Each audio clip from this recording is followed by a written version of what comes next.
কমলাপুর অভ্যন্তরীণ container terminal আইসিডিতে হিসাব মিলছে না আমদানি পণ্যের প্রায় ৫০০ কন্টেইনারের। দীর্ঘ সময় পেরিয়ে গেলেও এসব চালানোর বিল অব এন্ট্রি দাখিল হয়নি। শুল্ক গোয়েন্দার তদন্তে এমন তথ্য উঠে এসেছে।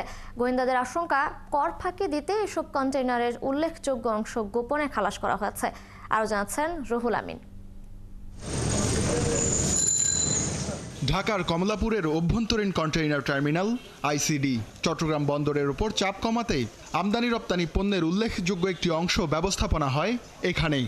সম্প্রতি এই টার্মিনালের কার্যক্রম খতিয়ে দেখা শুরু করে জাতীয় রাজস্ব বোর্ড এনবিআরের শুল্ক গোয়েন্দা ও তদন্ত অধিদপ্তর। তদন্তে উঠে আসে উদ্বেগজনক তথ্য।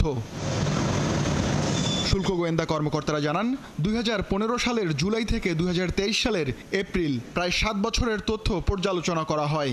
এই সময়ে বন্দরে আসা ৪৩৯টি বিএলের ৪৯৫ কন্টেইনার পণ্য খালাসের জন্য কোনো বিল অফ এন্ট্রি দাখিল করা হয়নি। প্রশ্ন ওঠে, তাহলে পণ্য গেল কোথায়? পণ্যের খোঁজে এরপর আইসিডির কাস্টমস কমিশনার ও বন্দর কর্তৃপক্ষকে চিঠি দেয় শুল্ক গোয়েন্দা।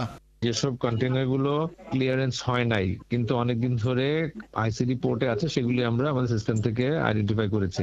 তার ভিত্তিতে আমরা এগুলো ওয়্যারহ্যাউস জানার জন্য পোর্ট অথরিটি এবং কাস্টম হাউস আইসিডি কমলাপুরকে চিঠি দেই। এখন তারা একটা কমিটি ফর্ম করেছে, তারা বলছে তারা এটার উপর কাজ করছে। এই কন্টেইনারগুলি এতদিন ধরে থাকার কথা না। নর্মালি এতদিন ধরে থাকলে একটু সাসপিশিয়াস হয়ে যায় যে হয় তাহলে তারা কোনো ট্যাক্স না দিয়ে হয়তো এমনি এমনি বেরিয়ে গেছে কিনা। কন্টেইনার খুঁজতে শুল্ক গোয়েন্দার চিঠি পেয়ে যৌথভাবে কাজ করে কাস্টমস ও বন্দর কর্তৃপক্ষ। কাস্টমস কর্মকর্তারা জানান, ৩৬টি কন্টেইনার আইসিডিতেই আছে। কিছু কন্টেইনার পুনরপ্তানি হয়েছে, আর কিছু পণ্য নিলাম করা হয়েছে।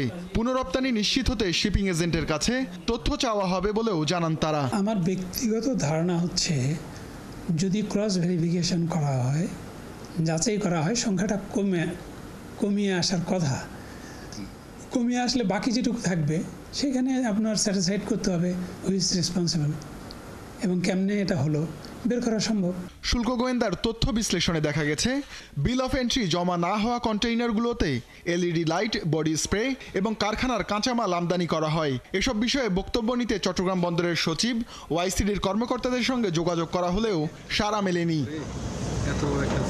রুহুল আমিন, ৭১, ঢাকা।